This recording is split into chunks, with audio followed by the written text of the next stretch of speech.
So I'm on my second week of the Artist's Way. I'm kind of taking my time with this. Um, and it's so crazy because it says in there that you will be experiencing synchronicities during this time while reading the book. And that has been my experience, definitely. And I think that it comes from just paying more attention to the moment that you're in, because that's what the morning pages kind of help you do. Just understand what's been going on, how things are connecting, how like it just helps you pay more attention to what's been going on. And the biggest synchronicity, well, honestly, a few of them. So I'll mention this one first. So the word bloom has been standing out to me lately. Like, I picked some wildflowers. They look sad now, but I picked some wildflowers from the front of the house to put in my vase, and then I found some flower food in the cabinet that I use for the roses. And I read it, and it didn't say much on it because I was looking for ingredients to see if my cat were to get a hold of it, if it would make him would kill him, and it probably will. But it didn't have any ingredients on it or anything. But it said supports blooms of flowers. So I'm like, okay, that word was standing out to me. So then I saw that. Then I was making my matcha this morning, which I do every morning. I think I noticed this for the first time yesterday. And my frother, that looks like a handheld frother, you put it in there like that, and press the button. And the brand of it is Bloom. It was like a $12 little frother from Amazon. And then I've been obsessed with Doechii recently, and Doechii went through the Artist's Way as well. And this one video stood out to me that she posted, and I think it was called like read the fine print before you become an adult. And there's a snippet in one of the songs on her album from that video, and I think it's the outro on the song. And guess what the name of the song is? It's Bloom, and I'm obsessed with that song.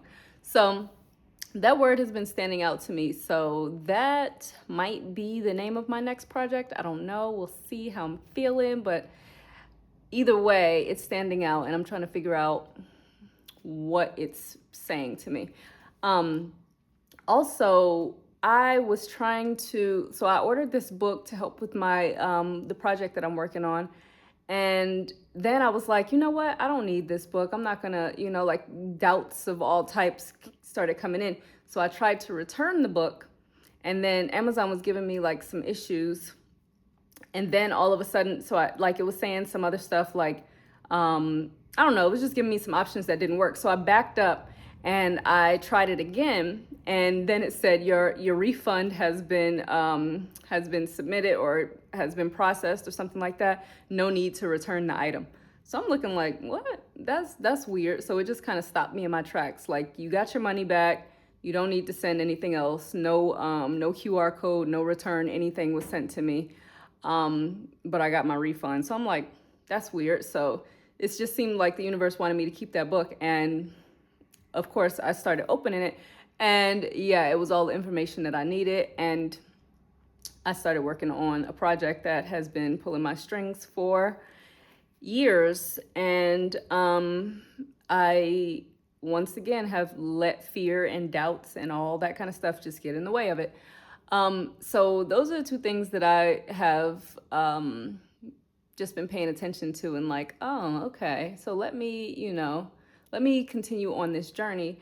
And this book has really been opening my eyes in that way, because like the idea of the Artist's Way is that, let me see if I can spit it out without butchering it too bad.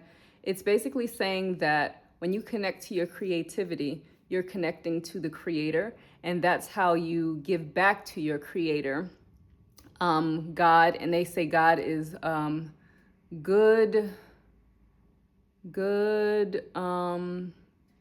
I don't know. I don't remember. It's some word that set of words that she uses for God. But anyway, So yeah, you're giving back to your creator by being creative, and it's like a spiritual guide to higher creativity, and your connection with the source of creative power. So, um, you like she kind of has you say like to just get rid of all your doubts, because all that spiritual stuff is kind of like gonna turn many people off. I'm one of them, because I think that spirituality is a personal path. Like all of it is leading to the same thing, but there are just many different routes. There isn't one true route, I don't think. I believe that everybody has their own route, whatever works for them to get you to deeper love for humanity and connection to all beings. I believe that there are just many routes to that, whether that's like Jesus being love, Jesus being kindness, all those things. I believe that they're all just leading us to the same thing, which is love and connectedness to one another. But anyway, tangent that I just was on.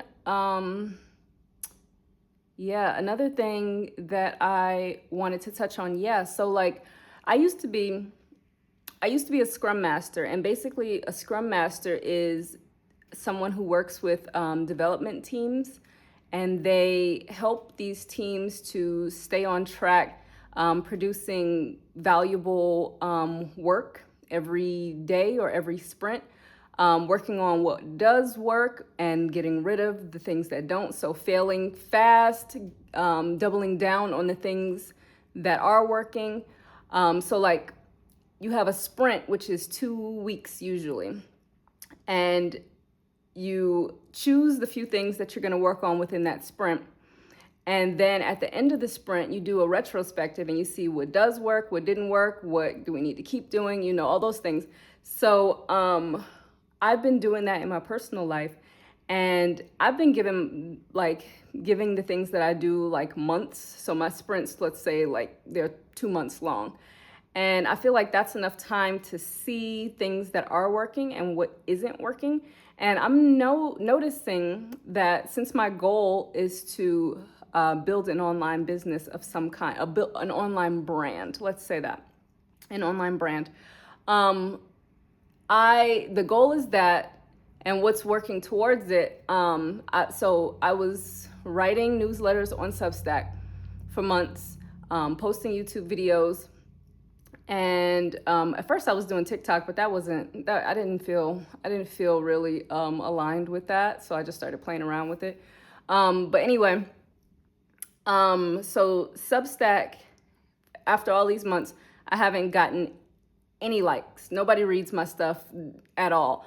And I know part of it is because I don't share it on other platforms and things like that, but I don't want to bring in people that I already know. I want to find my own cultivated community of sorts.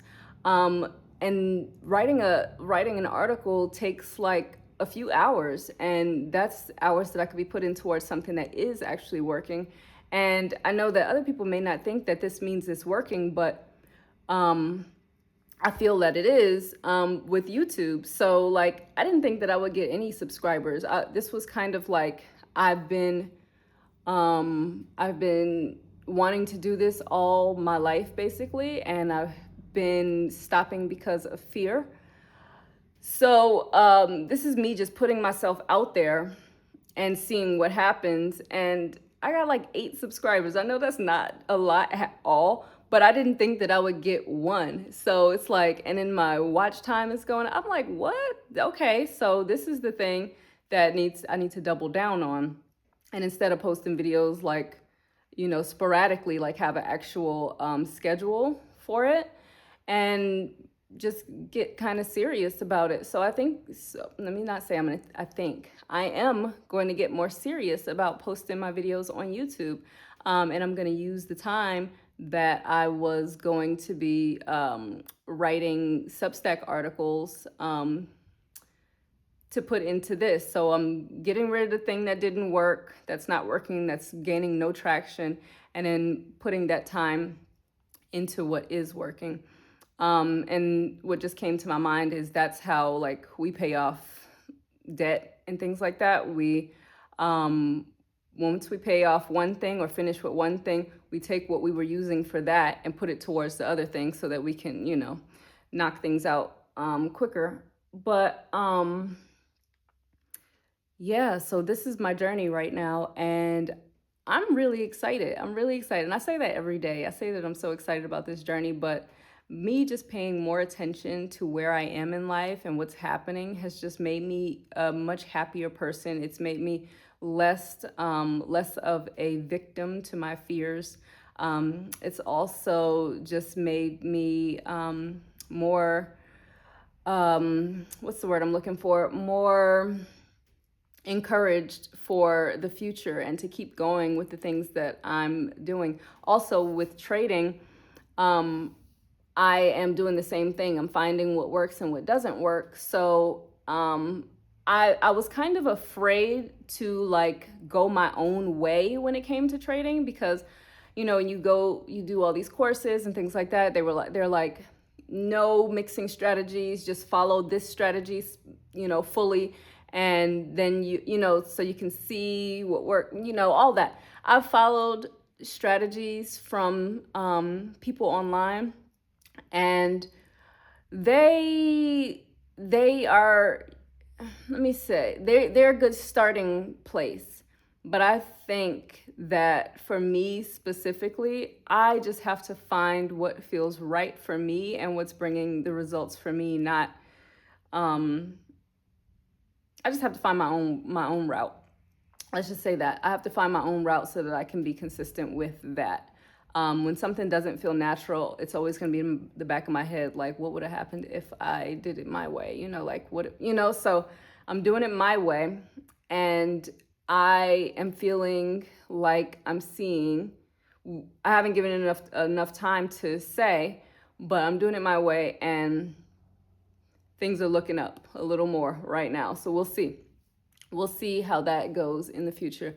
But yeah, like the more that I do what feels aligned, the more that I do what feels authentic to me, the more it seems like the universe supports that.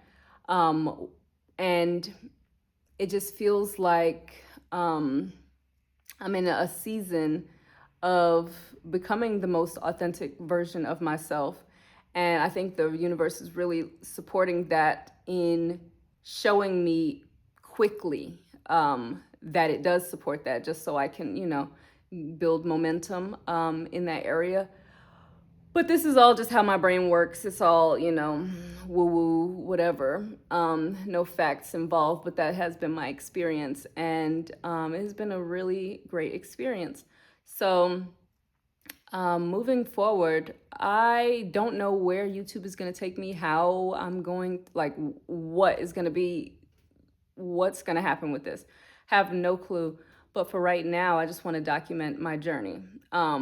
What I love to look at on YouTube are like daily vlogs and stuff like that. This girl named Only One Jess, I'm obsessed with her vlogs. I watch them every single week. And I took a break from it for a while because I was trying out Christianity for a few years back in the day, and then I ended up getting my bachelor's in theology. I gave it a real shot, Like I was on the personal side as well as the theological side. So like I didn't just make it study material. I had like my personal practices as well, and it just wasn't. It didn't work for me. So I was kind of mad at Christians and Christianity for a long time. So I let her go. But I'm back, and I'm back with my own mind, So yeah. Anyway, another tangent that I brought on. But yeah, so like what I'm saying is I really love to watch vlogs, but I don't know if that's something that I would want to start doing because I don't know, it just feels so personal. I don't know if I want my life to be online in that way. Um, but I'll start by putting maybe some clips of what I've done and still do this kind of sit down talk situation because I don't know, this is just like therapy for me because I don't talk to many people in real life. Like I have my family here and I spend a lot of time with my son when he's home. But I don't like have too much of a social life and I kind of like it like that. Like I see friends um like once a month, but I don't know. I like speaking like this to a camera now because it doesn't drain me, it doesn't wear me out. Like being with people, it really drains me, it really wears me out, and then I don't have the energy to put towards the things that I want to do because I need like silence and honestly sleep after I hang out with people. But yeah, this is kind of like a therapy session for me. I get to speak what I want to speak and actually like do something with it, like look through it, understand how I was feeling. Like this is really I really like it now. And the crazy thing is I was like I could never just sit in front of a camera and just talk like yeah, right. That's exactly what I want to do. Um, anyway, that's my update, and I will see. My alarm cut me short, but I wanted to just say that's my update, and I will see you guys tomorrow.